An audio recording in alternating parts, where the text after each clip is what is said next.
십니까? 네. 찬송 한 곡 더 부르겠습니다. 반주 부탁드립니다. 네, 찬송 144장 나 같은 죄인 살리신 주은혜 놀라워.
내가 선 곳 주님의 은혜라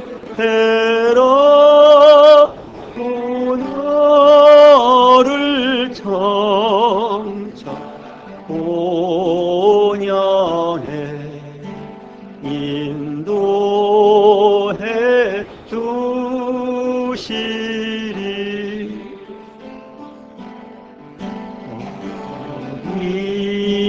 거기서 우리 영원히 주님의 은혜로 애처럼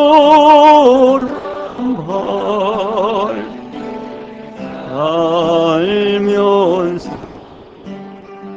주 찬양하리라.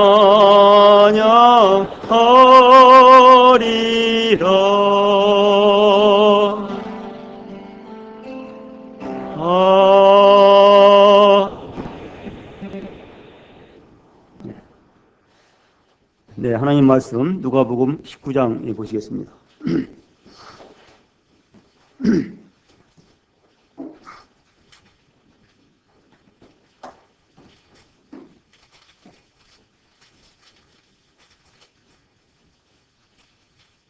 누가복음 19장 10절입니다.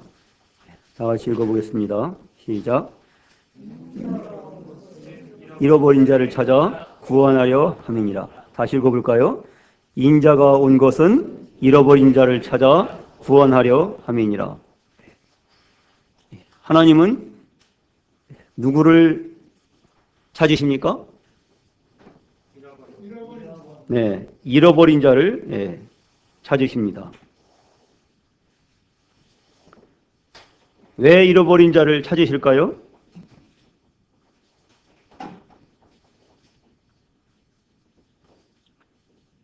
인자가 온 것은 잃어버린 자를 찾아 구원하려 함이니라.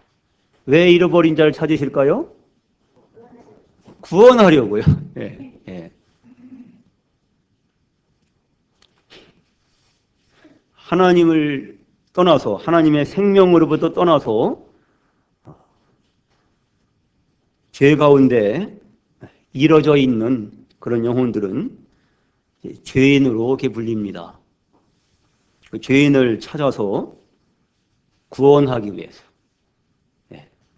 죄인들을, 잃어버린 자를 찾으시는 것입니다.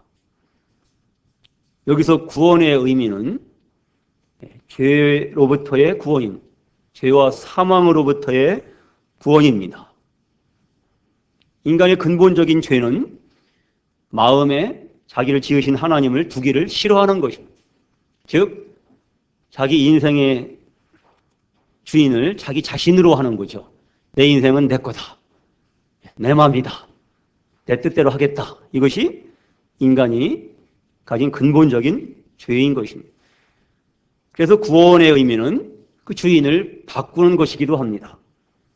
내가 내 삶의 주인이 되어 살다가 나를 지으시고 나를 구속하신 예수 그리스도를 나의 주인으로 모시는 거죠. 분명하게 내 삶의 주인이 바뀌었을 때 분명하게 구원받았다고 확신할 수가 있는 것입니다. 그러면 왜 하나님께서 잃어버린 자를 찾아서 구원하실까요? 그게 끝일까요? 이것은 시작입니다. 잃어버린 자를 찾아서 구원하셨을 때 여기서 하나님과 하나님의 의도가 목적이 하나님과 함께하는 삶이 비로소 시작이 되는 겁니다. 그렇다면 왜 하나님은 잃어버린 자를 찾아 구원하실까요? 결국 하나님은 누구를 찾으시는 걸까요? 요한복음 4장에서 보시겠습니다.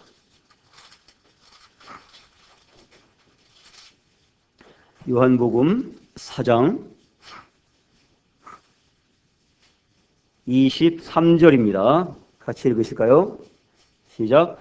아버지께 참되게 예배하는 자들은 영과 진리로 예배할 때가 오나니 곧 이때라. 아버지께서는 자기에게 이렇게 예배하는 자들을 찾으시느니라. 개역에서는 신령과 진정으로 예배한다고 했고 개역개정은 영과 진리로 이렇게 되어 있습니다. 그래서 아버지께서는 자기에게 예배한 자들, 참 예배자들을 찾으시는 것입니다. 잃어버린 자를 찾아 구원하신 목적도 사실은 뭐예요? 참 예배자를 찾으시기 위한 것이었습니다. 그분이 예배를 받으시기 위한 것이었습니다. 많은 사람들은 착각하기를 이뤄져 있다가 구원을 받았으면은 이제 됐다 하고 안심하고 방심하고 이렇게 좀 게으르고 나태해질 염려가 있는데 그것이 바로 큰 잘못인 것입니다. 그게 끝난 것이 아니라 된 것이 아니라 이미 사실은 시작한 겁니다. 그래서 하나님을 예배하는 삶이 시작이 된 것을 의미하는 것입니다. 하나님의 최종 목적은 사람들의 관심은 구원받는 것이지만 하나님의 최종 목적과 관심은 예배자들 찾으시는 겁니다. 성령과 진리로 예배하는 자들을 그렇게 간절히 수천 년 동안 창세전부터 우리 하나님은 원하셨고 찾으셨습니다. 우리가 방금 찬양을 드렸습니다. 나 같은 주인 살리신 주 은혜 놀라워. 잃었던 생명 찾았고 광명을 얻었네. 이 찬송은 1절부터 2절, 3절, 4절 모두가 다 주님의 은혜를 찬양하고 있습니다. 그래서 이 은혜를 시작부터 끝까지 우리가 주님의 은혜로 구원받고 주님의 은혜로 이제껏 우리가 살았고 또 앞으로도 살 것이고 또 우리가 주님의 나라에 들어가서 주님의 은혜로 영원토록 해처럼 밝게 살면서 주님을 찬양할 것입니다. 시작부터 끝까지 모든 것이 주님의 은혜로 결정된다는 고백의 찬양입니다. 그럼 예배는 무엇입니까? 우리가 이 말할 수 없는 하나님의 은혜를 받았으면은 그 하나님의 은혜에 대해서 그 은혜를 이 말할 수 없는 은혜를 베푸신 그 하나님께 대해서 우리가 은혜 받은 자로서의 합당한 반응, 이것이 예배인 것입니다. 그래서 예배의 전제 조건은 하나님의 은혜인 것입니다. 참으로 하나님의 은혜를 깨달은 날부터 우리가 예배자로서의 삶이 시작이 된 겁니다. 참으로 하나님의 은혜를 깨닫지 못했다면 예배자의 자격도 없는 것입니다. 그러면 우리가 1절에 찬양한 것처럼 나 같은 죄인 살리신 주 은혜 놀라워 잃었던 생명 찾았고 광명을 얻었네. 이게 끝이 아니라 시작이라고 말씀드렸죠. 잃었던 생명을 찾았으면은 그 생명으로 살아야 되는 것입니다. 그 생명을 얻을 뿐만 아니라 더 풍성히 얻어 누리는 것이 우리 주님의 목적입니다. 내가 온 것은 양으로 생명을 얻게 하고 더 풍성히 얻게 하려 합니다. 우리가 주님 안에서 주님을 믿고 영생을 얻었으면 이 영생 안에서 우리가 이 영생을 즐기고 누리고 살고 있습니까? 우리의 사는 것이 날마다 우리의 삶이 그리스도 안에서 풍성한 삶이라고 이렇게 고백할 수 있습니까? 그렇지 않다면 우리의 하나님의 은혜를 잘못 알고 있는 거예요. 또한 우리가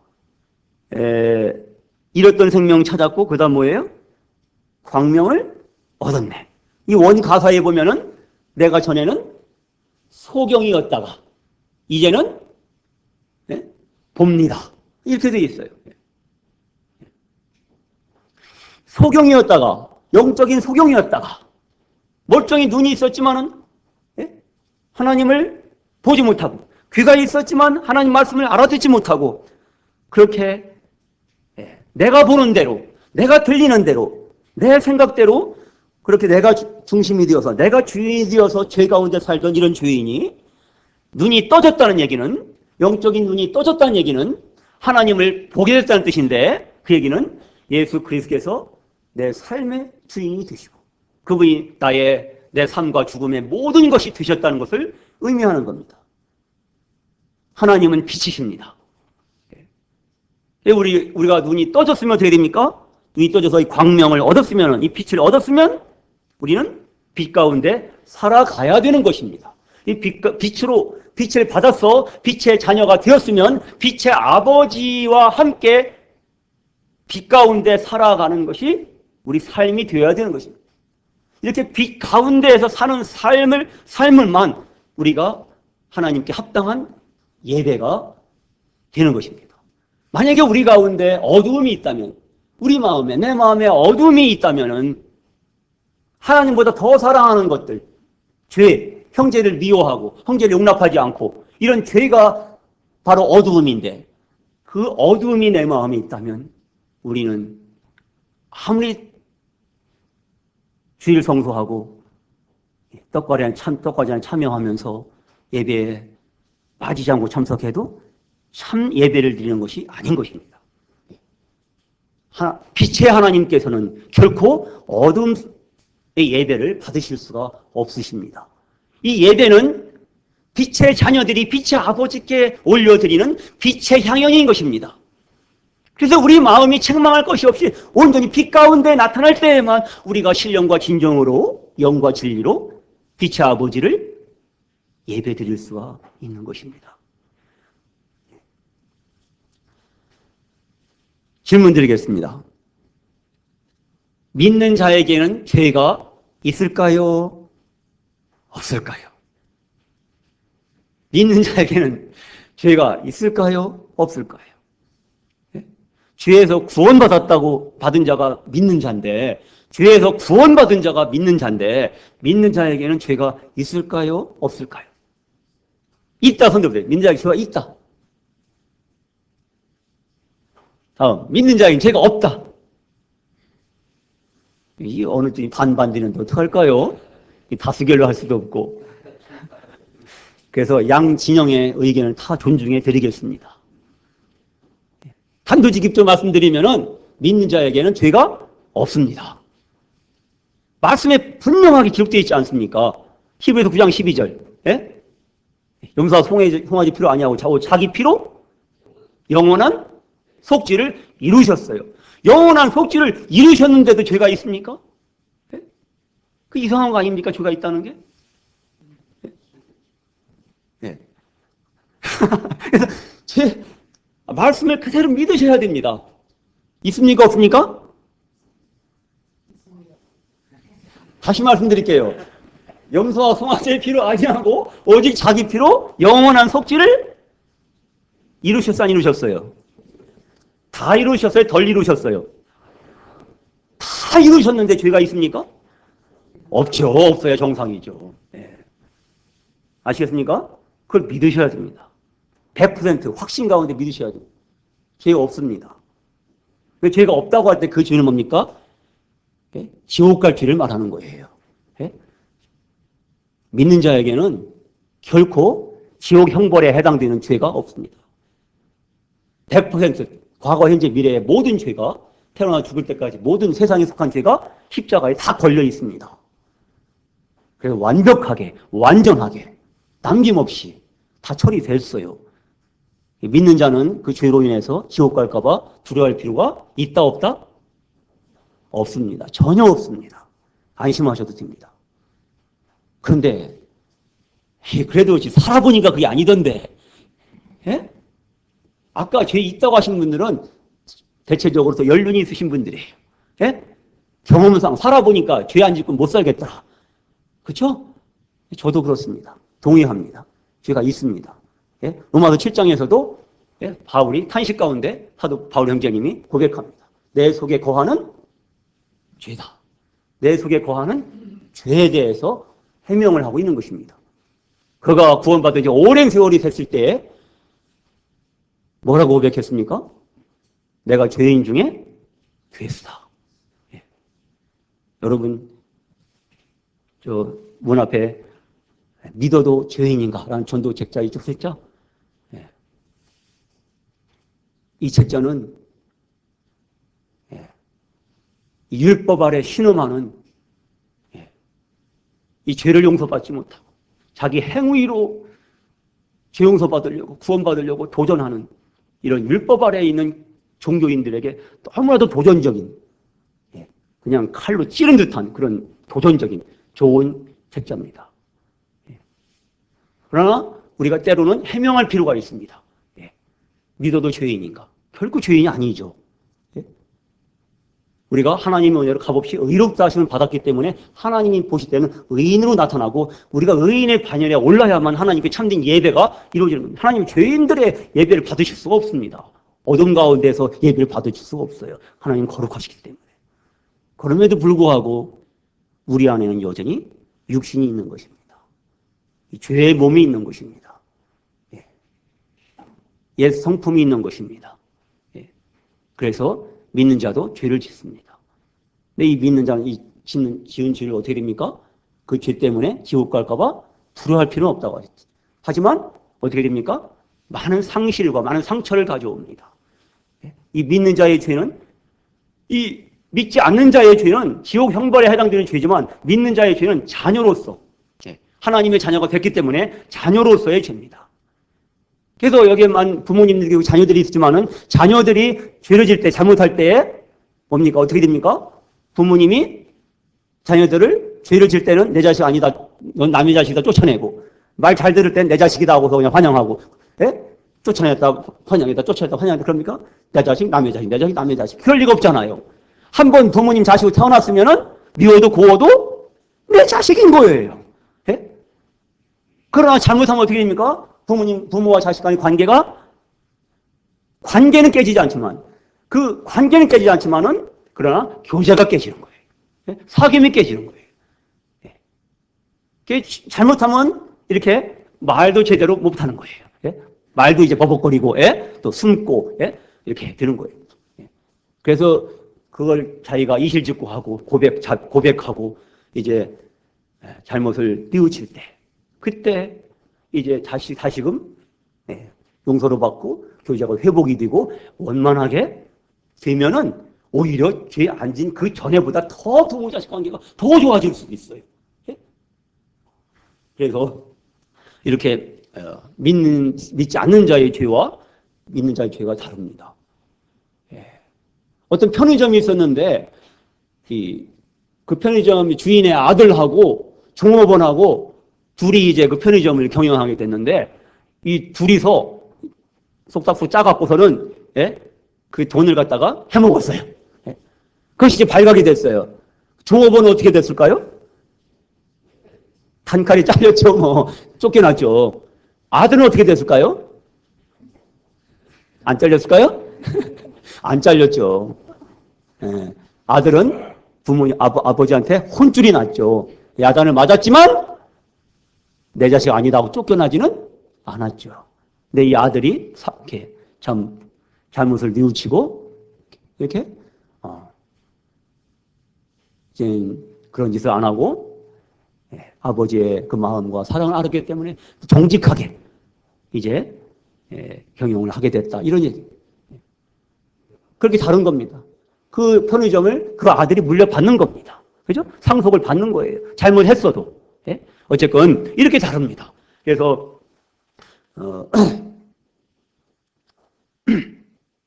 요한일서를 보실까요? 요한일서 1장입니다.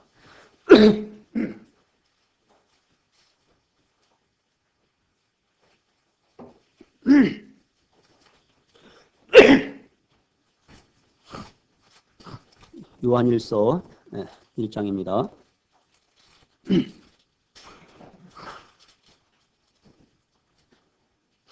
5절을 보시겠습니다. 5절부터 2장 1절까지 저와 함께 교독하겠습니다. 제가 먼저 시작하겠습니다. 우리가 그에게서 듣고 너에게 전하는 소식이 이것이니 곧 하나님은 빛이시라 그에게는 어둠이 조금도 없으시다는 것이니라.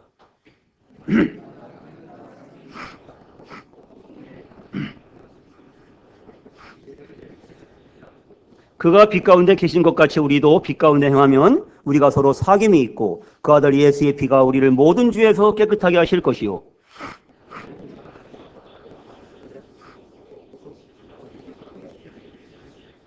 만일 우리가 우리 죄를 자백하면 그는 미쁘시고 의로우사 우리 죄를 사하시며 우리를 모든 불의에서 깨끗하게 하실 것이요.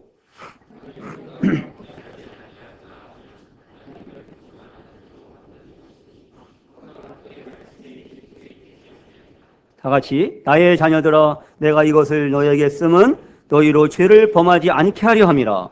만일 누가 죄를 범하여도 아버지 앞에서 우리에게 대언자가 있으니 곧 의로우신 예수 그리스도시니라. 아멘. 네.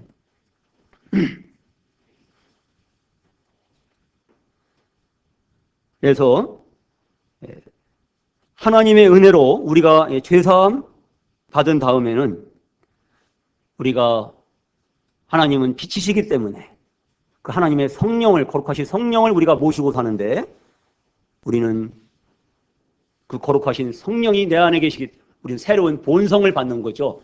즉 어떻게 됩니까? 죄를 더러운 것을 미워하고 피하고 버리고 깨끗한 것을 좋아하고 의를 사랑하고 그런 새로운 성품을 받게 되는 것입니다. 제가 언젠가 그 사슴 농장에 갔는데 이 사슴이 이제 평소에는 이 사슴이 이제 가까이 이렇게 나오는데 사람한테 오는데 제가 가니까 막 이렇게 피해요. 막 도망가요. 네? 그 까닭 주인이 어떻게 설명했을까요? 왜 도망갔을까요? 왜 그러나 주인이 설명하기로는 얘가 뿔이 아주 근사하게 나 있었는데 얘가 뿔이 근사하게 나 있을 때는 그걸 피한대요, 그렇게.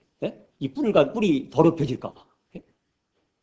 그래서 우리 안에는 구원의 뿌리신, 우리 영광의 뿌리신, 우리 주님의 성령이 계시게. 그래서 뭐예요? 예전에는 이 더러운 것을, 죄를 좋다고, 돼지는 그냥 시궁창이 좋아서 그냥 그 자리가 자기 집인 것처럼 그렇게 막 뒹굴잖아요. 그래도 양심의 가책이 없잖아요. 그럼 뭐예요?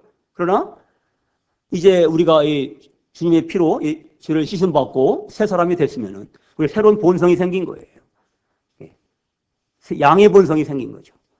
그래서 우리가 이제는 더러운 것을 싫어하고 미워하고 버리고 깨끗한 것을 찾아가는 그런 새로운 본성이 생긴 거예요. 그게 바로 뭐예요? 빛 가운데 사는 삶입니다. 그런데 어쩌다가 이제 더럽혀지기도 합니다. 그럼 뭐예요? 더럽혀지면은, 죄를 지면은 또 두려워할 게 없어요. 어떻게 하면 돼요? 1장 9절에 있는 것처럼 만일 우리가 우리 죄를 자백하면 그럼 미쁘시고 의로우사 우리 죄를 사하시며 우리를 모든 불의에서 깨끗하게 하실 것이요. 자백하면 되는 겁니다. 예. 주님 앞에 내가 잘못한 이 죄를 가지고 나와서 이렇게 애통하는 마음으로 이렇게 자백할 때 주님은 언제든지 갈보리에서 흘리신 그 피를 근거로 해서 그 아들 예수의 피가 우리를 모든 죄에서 깨끗하게 해주시는 겁니다. 어제도 오늘도 내일도 예?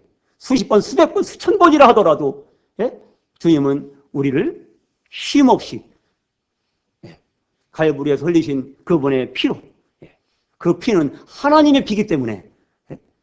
영원히 우리를 정결케 하는 효력을 가지고 계신 겁니다. 그래서 우리는 두려움이 없습니다. 지금도 이제 부활하셔서 하나님 보좌 우편에 계신 그 주님께서 대원자, 변호사가 되셔서 우리가 죄를 범할 때 2장 1절에 보니까 우리를 위해서 변호해 주신 거예요. 이 의로우신 예수 그리스도께서 우리가 잘못했을 때 사탄은 우리를 정죄하고 우리를 검사와 같이 정죄해서 감옥에 집어넣으려고 하지만은 예수님은 우리를 위해서 자기의 못자국난 상처를 내보이시면서 우리를 위해서 변호해 주시는 거예요. 죄를 지은 것이 맞지만 검사인 사탄은 고발을 하죠. 죄를 졌습니다. 죄의 삭스 사망입니다. 망해야 됩니다. 죽어야 됩니다. 지옥에 가야 됩니다. 정죄하지만 변호사이신 예수님은 죄를 지은 것이 맞지만 그 죄를 내가 담당했습니다. 내가 못 박혔습니다. 내가 상함을 받음으로 그 죄를 내가 해결했습니다. 이게 변호를 해야 되는 거예요. 그러면 아버지께서는 의롭다고 선언을 해줘요. 우리는 언제라도 이렇게 반복해서 깨끗함을 날마다 받을 수가 있습니다. 그런데 문제가 있습니다. 너희가 주의 은혜를 더하게 하려고 주에 거하겠느냐? 그럴 수 없느니라. 이건 저의 이 과거의 삶의 실패이기도 합니다. 그러니까 그 해답을 알고 있는 거예요. 내가 실수를 해도 잘못을 해도 내가 이제 고백하고 주님의 보혈의 공로를 의지해서 사죄하면은 주님께 깨끗함을 받을 수 있다는 걸 이 해답을 알기 때문에 이 죄에 대해서 심상히 여기고 가볍게 여기고 그냥 무기력하게 그 죄에 빠지는 반복해서 빠지는 것이 바로 저의 모습이었어요.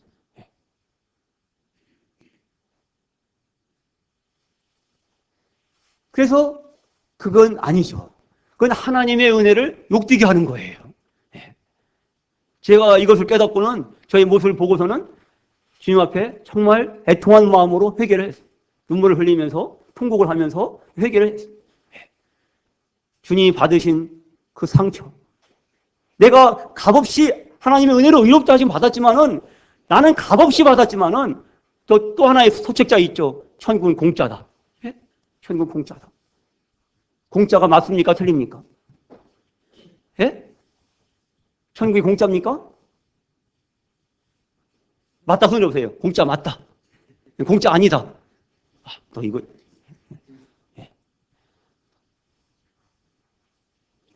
로마서 3장 24절에 그리스도 예수 안에 있는 구속으로 말미암아 하나님의 은혜로 값 이시 없이 의롭다 하심을 받은 자 되었다 선언하십니다. 이 말씀을 그대로 믿어야 됩니다.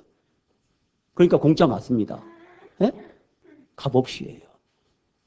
그런데요, 저는 그 공짜란 표현이 너무 마음에 안 들어요, 솔직히. 제 개인적인 분별입니다. 그냥 여러분들이 이렇게 그렇게 생각 안 하셔도 돼요. 마음에 안 들어요. 의미는 맞지만 이 공짜란 뜻에는 너무 가치 없는, 그냥 값어치 없는 그냥 그런 개념도 있거든요. 공짜기 때문에 그냥 함부로 대하고. 애들이 학교 애들도 묘해요. 자기가 돈 내고 뭐 여행 가죠? 그러면 기숙이 다 오고 그냥 그 값을 다 빼먹으려고 합니다. 근데 그냥 무료로 그냥 지원해주는 걸로 다 이렇게 하면은 불만이 많아요.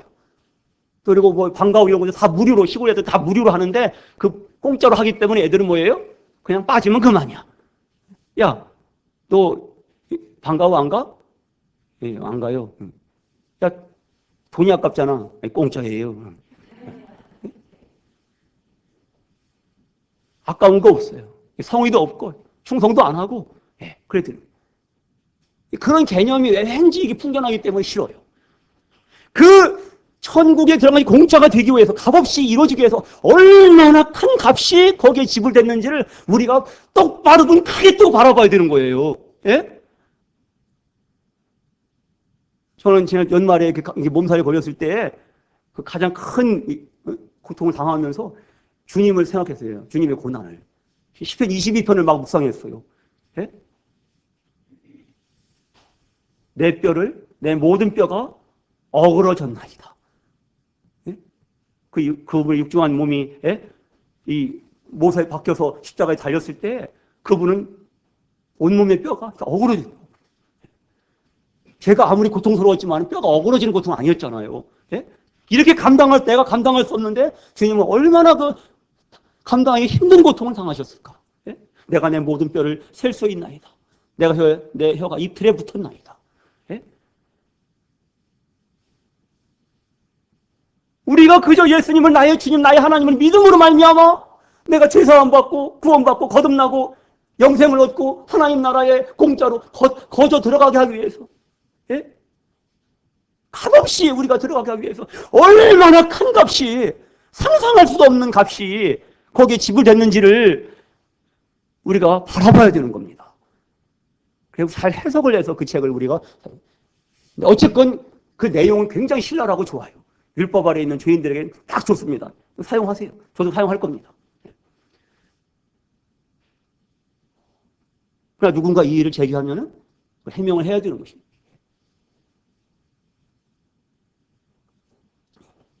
그래서 바로 저의 실수여서 말씀드리는 겁니다. 제가 이 죄를 가볍게 여겼던 것. 그런 죄를 가볍게 여기는 그런 태도로는, 예? 분명하고 확실한 그런 자백도 있을 수 없고 거기에는 완전한 회복도 있을 수가 없는 겁니다. 거기에는 완전한 예배가 불가능한 것입니다. 어둠이 완전히 내 마음에서 가시지 않은 겁니다. 그런 상태에서는 온전한 예배가 불가능한 것입니다. 미련한 자는 죄를 지어도 그 죄를 가볍게 여긴다, 심상히 여긴다는 말씀이 있어요. 그러나 우리가 경건하면 경건할수록, 주님을 닮아가면 닮아갈수록, 우리가 믿음이 성숙하면 성숙할수록, 주님을 우리가 알면 알수록 어떻게 돼요? 자기 죄에 대해서 통렬하게 인식을 하게 되는 거예요.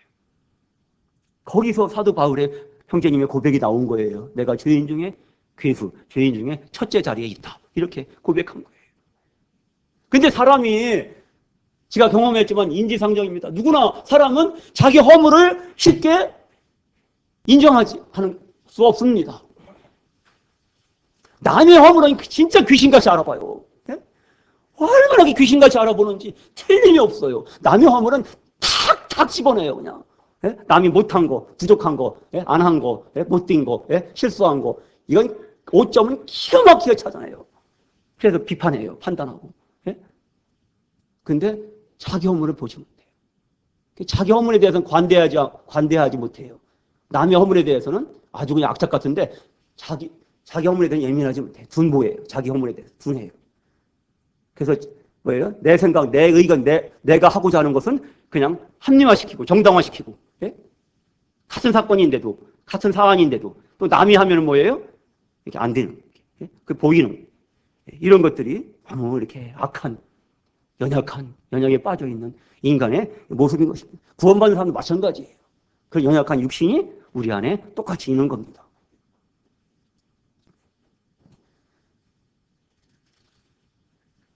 그래서 우리는 내가 그리스도와 함께 십자가에 못 박혔다.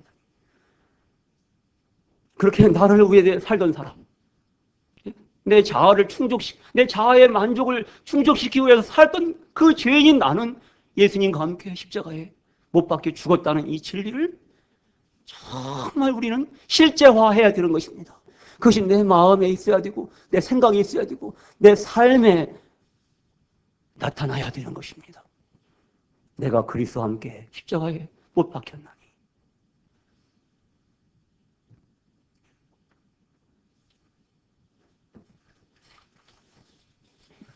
시편 19편을 보시겠습니다.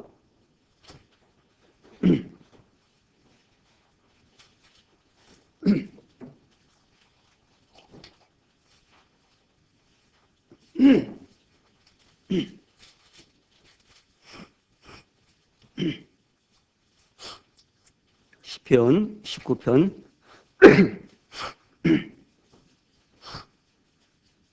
12절입니다. 자기 허물을 능히 깨달을 자 누구리요? 나를 숨은 허물에서 벗어나게 하소서. 또 주의 종에게 고의로 죄를 짓지 말게 하사 그 죄가 나를 주장하지 못하게 하소서. 그리하면 내가 정직하여 큰 죄가에서 벗어나겠나이다. 나의 반석이시요 나의 구속자이신 여호와여, 내 입의 말과 마음의 묵상이 주님 앞에 연락되기를 원하나이다. 우리가 연락되는 기도, 또 연락되는 소원, 또 연락되는 예배를 드리기 위해서는 내 자기 허물을 능히 깨달아야 되고, 그 허물을 주님 앞에서 주님의 피로 완벽하게 씻음받아야 되고, 주님의 말씀으로 깨끗하게 해야 되는 것입니다. 그러기 위해서 우리가 주님 앞에 간절한 마음을 가져야 돼요. 죄에 대해서 애통한 마음을 가져야 돼요. 내 죄뿐만 아니라 내 자식의 죄에 대해서도 애통한 마음을 가져야 돼요. 저는 제가 저 전라도 영광으로 내려갔을 때 제 막내 아들 주찬이, 이 아이한테서 이 믿음의 고백을 발견할 수 없었을 때 저는 아들을 잃어버린 것처럼 저는 생애에 그렇게 통곡해 본 적이 없어요. 통곡하면서 애통해하면서 이렇게 돌아온 적이 있습니다. 아들이 죽더라도 아마 그렇게 울지는 않아요. 너무 마음이 아팠어요. 그것이 바로 이 아들의 이 허물이 바로 나의 허물이 되면서 이렇게 그동안 이 아이가 태어나서 지금까지 내가 어떻게 이 아이를 양육하고 어떻게 이 아이를 위해서 기도하고 정말 사느라고 바빠서 여러 가지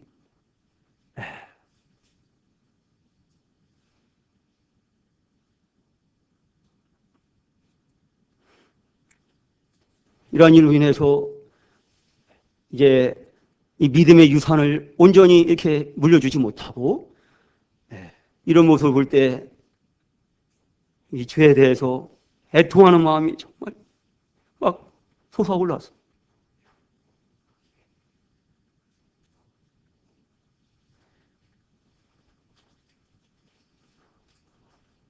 우리가 죄를 가볍게 여기면은 희망이 없습니다. 하나님 앞에 상하고 통민한 심령을 우리 하나님이 받으십니다. 저는 그렇게 믿습니다. 레위기 4장을 보시겠습니다.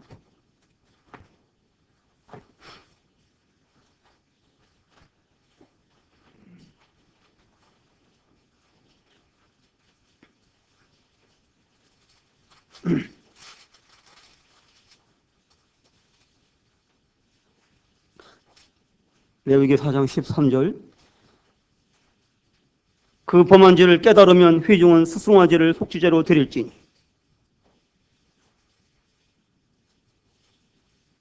23절입니다. 4장 23절 그가 범한 죄를 누가 그에게 깨우쳐 주면 26절 28절입니다. 그가 범한 죄를 누가 그에게 깨우쳐 주면 5장 3절입니다. 만일 부지 중에 어떤 사람이 부정에 닿았는데 그 사람의 부정이 어떠한 부정이든지 그것을 깨달았을 때에는 허물이 있을 것이요. 만일 누구든지 입술을 맹세하여 악한 일이든지 선한 일이든지 하리라고 함부로 말하면 그 사람이 함부로 말하여 맹세한 것이 무엇이든지 그가 깨닫지 못하다가 그것을 깨닫게 되었을 때에는 그 중 하나에 그에게 허물이 있을 것입니다.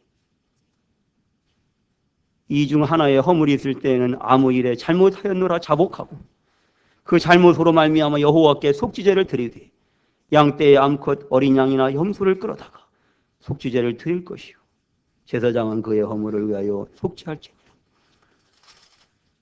그래서 레위기 이 4장 5장은 속죄제의 규례를 말씀하고 있습니다.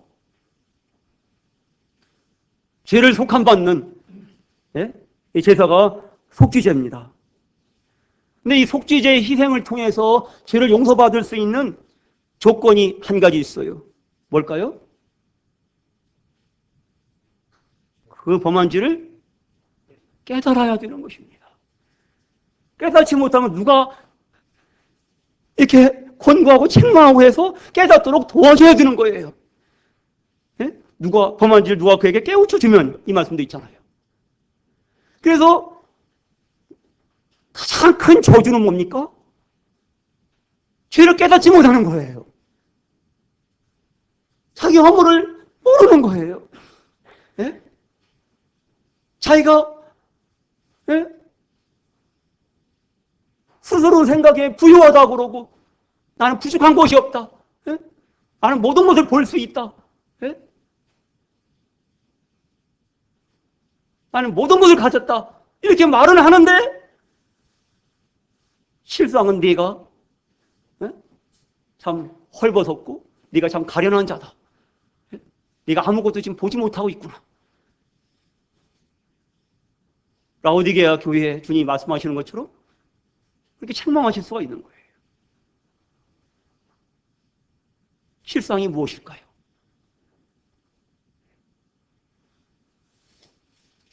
그러니까 이 죄에 대해서 깨우침이 없으면 속죄의 희망이 없는 거예요. 이 완전한 속죄의 희망은 오직 자기 죄를 깨닫는 사람에게만 있는 겁니다. 죄에 대해서 애통한 마음을 애통할 때에만 우리가 위로를 받을 수 있는 거예요. 하늘의 위로를.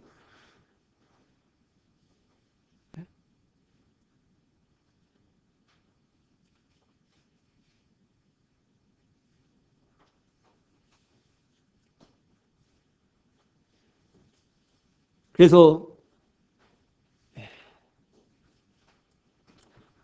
하나님께서는 잃어버린 자를 찾아 구원하셔서 신령과 진정으로 영과 진리로 그분을 예배하는 예배자를 찾으셨어요. 우리 모두 다 하나님께 예배드리는 데는 오직 하나님의 피 예수 그리스도의 보혈의 공로면 충분합니다. 그럼에도 불구하고 우리가 어떤 형태 어떤 모양으로건 우리 속에 어두움이 있을 수 있습니다. 어둠 가운데서는 결코 빛의 아버지께 참된 연락드리는 예배를 드릴 수가 없습니다. 그저 무미건조하고 형식적이고 그냥 주일마다 반복하고 전혀 감동이 없는 그런 완강하고 딱딱한 예배 형식에 빠질 수밖에 없습니다.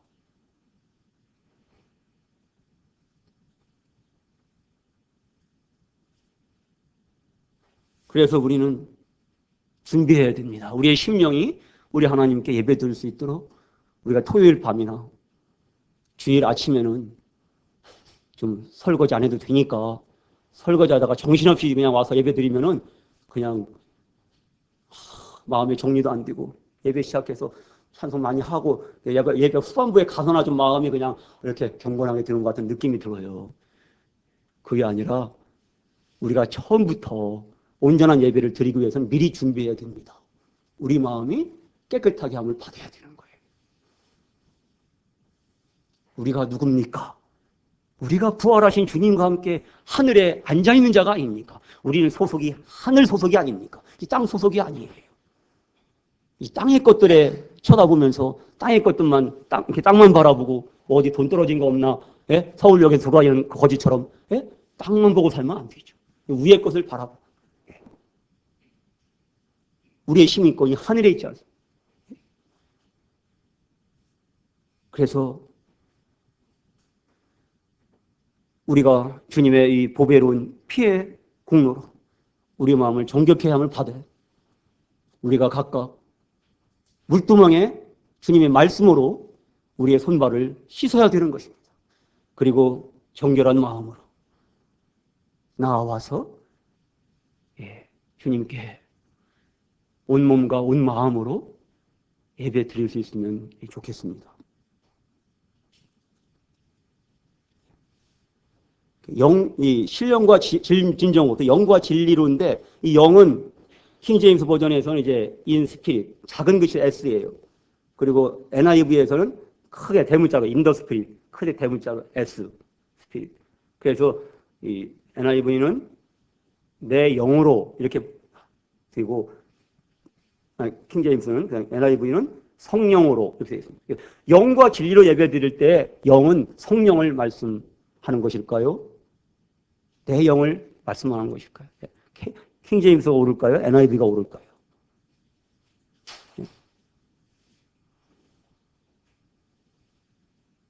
제 질문 중에는 대부분의 답이 둘 다입니다. 왜냐하면 우리가 주를 믿을 때 약속의 성령으로 인침을 받아서 약속의 성령께서 어디 계셔요? 내 영에 계신 거예요. 내 영에. 내 영과 연합이 되는 거예요. 그래서 내가 영으로 예배드리는, 사실 성령으로 예배드리는 같이 일반이 되면 하나가 되는 거예요. 그래서 내 마음에 성령이, 하나님의 성령이, 그리스도의 영이 임하시지 않았다면 그것은 예배자의 자격이 없는 겁니다. 그건 육신밖에 없거든요, 인간에. 그래서 성령이 내 안에 오셔서 나의 영과 연합이 되어서 그게 바로 뭐예요? 그리스도와의 연합인 것입니다. 예수님은 하늘에 계신데 어떻게 우리가 예수님과 연합이 될 수 있어요? 바로 성령님을 통해서. 하늘에 계신 그리스도와 연합한 자들이 바로 우리 교회, 믿는 자들인 것입니다. 그렇게 하늘에 계신 그리스도, 이 모든 구속을 이루신 그리스도와 우리가 연합이 된 상태에서만 우리가 예배가 연합이 되는 거예요. 완전히 죄 없는, 점 없는 이 재물, 그 흠없고 점 없는 재물이 번제로, 속죄제로, 이렇게 화목제로 하나님께 드려서 받아들여졌잖아요. 근데 우리 인간은 흠없고 점 없는 존재가 없지 않습니까? 얼마나 흠이 많습니까? 얼마나 점이 많습니까? 그래서 우리가 예수 그리스도, 그분의 십자가의 피의 공로로 죄를 사함받고 부활하신 그분을 나의 주님, 나의 하나님으로 영접하고 하나님의 성령이, 약속의 성령이 내 안에 임하셔서 이제 나의 영과 연합이 됩니다. 그 순간 우리는 하늘에 계신 예수 그리스도와 연합이 됩니다.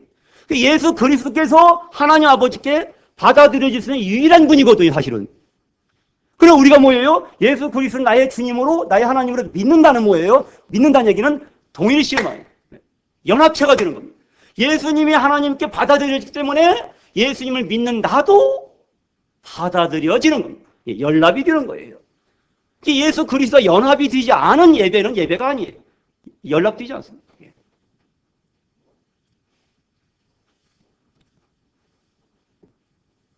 그리고 영과 진리, 진리는 트루스, 진리.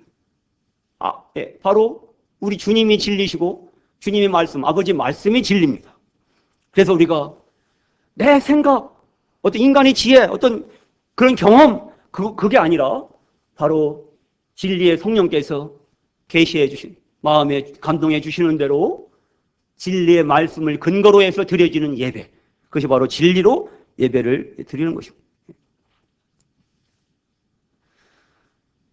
이 예배한다는 이 말의 이 어원은, 헬라어 어원은 프로스키네오라는 말인데 이 말의 뜻은 입맞추다, 땅에 엎드리다, 무릎을 꿇고 경배하다, 이런 뜻이 있어요. 프로스키네오, 예배하다는데 입맞추다, 땅에 엎드리다, 무릎 꿇고 경배하다.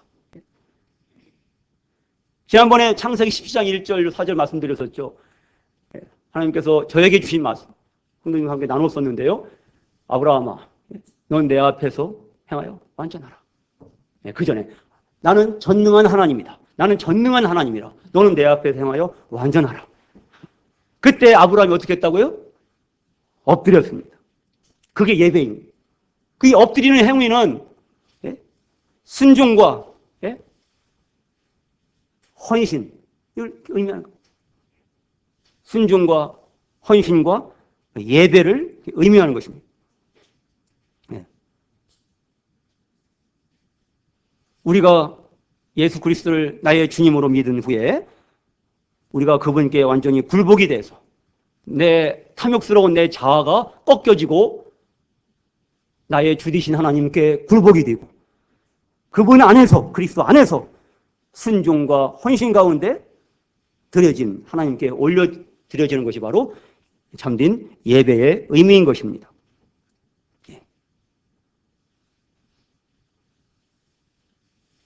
우리 하나님께서는 참된 예배자를 찾으시기 위해서 너무나 큰 값을 치르셨습니다. 그 값으로 예배자를 찾으셨고 우리가 오늘도 예배를 드렸습니다. 이 참된 예배를 올려드리기 위해서 우리가 마음을 준비해야 되겠습니다. 로마서 12장 한 군데 읽고 마치겠습니다. 로마서 12장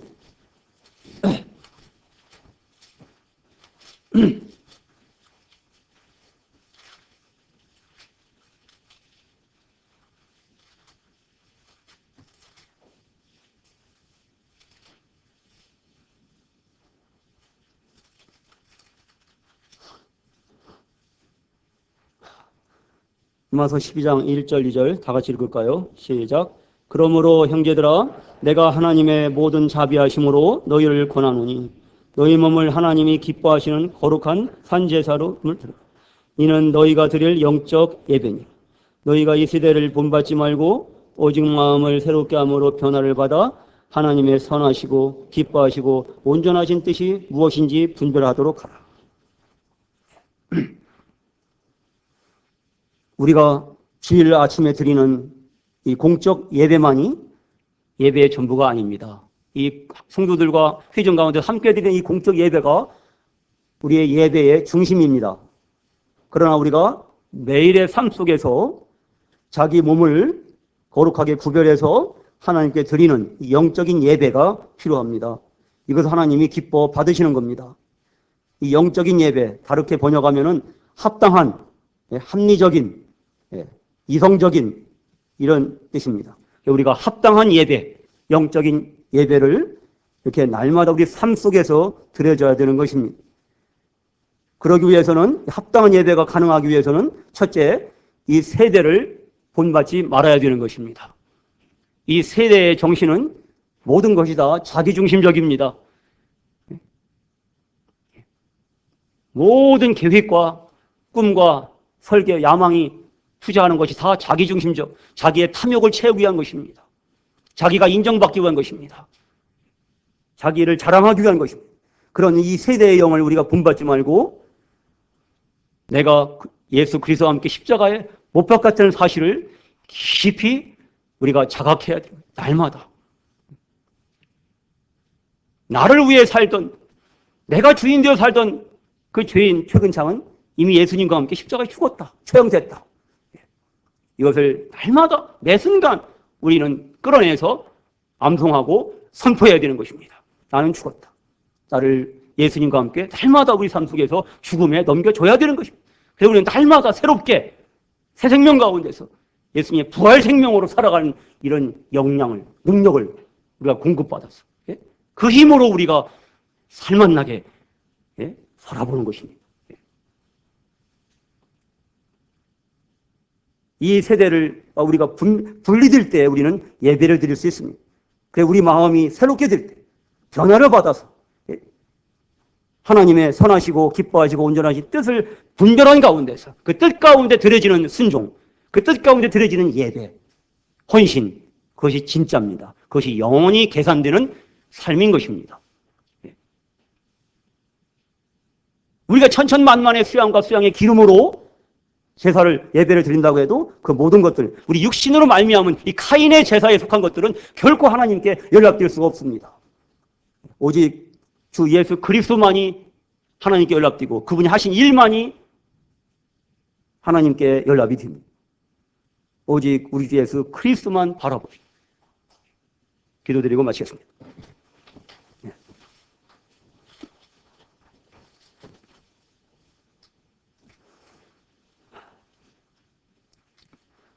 나 같은 죄인 살리신 우리 주님의 은혜 놀랍고 이 큰 죄악에서 건지신 우리 주님의 은혜 너무나 감사합니다.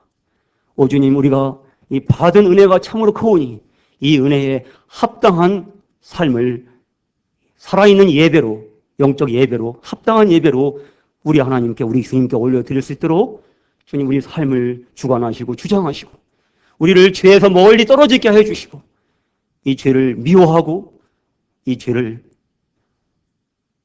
죄와 싸우디 피 흘리기까지 결연하게 싸우고 우리 주님의 그 보배로운 피의 공로로 말미암아 우리가 깨끗함을 받아서 마음에 책망할 것이 없는 상태로 우리 주님의 이름으로 주님께 간구하며 주님께 합당한 예배를 올려드릴 수 있도록 축복해 주시기를 원합니다. 그리하여 우리 삶에서 의의 열매가 가득하여 우리 사랑의 아버지께서 존귀 영광 받으시게 되기를 간절히 원합니다. 더 이상 우리가 열매 없는 무화과 나무 잎새처럼 저주받은 나무가 되기를 원치 않습니다. 우리를 축복하여 주옵소서. 우리로 신령과 진정으로 영과 진리로 예배할 수 있는 예배자의 자격을 얻게 하셨사오니 우리 예배가 참되게 하여 주시고 우리가 죄를 떠나서 세상과 분리해서 성별된 가운데 깨끗한 양심으로 우리 선한 양심이 주님을 찾아갈 수 있도록 주님께 우리의 모든 것이 드려질 수 있도록 주님 우리를 받아 주시옵소서. 예수님 존귀하신 이름으로 감사하고 기도드립니다. 아멘.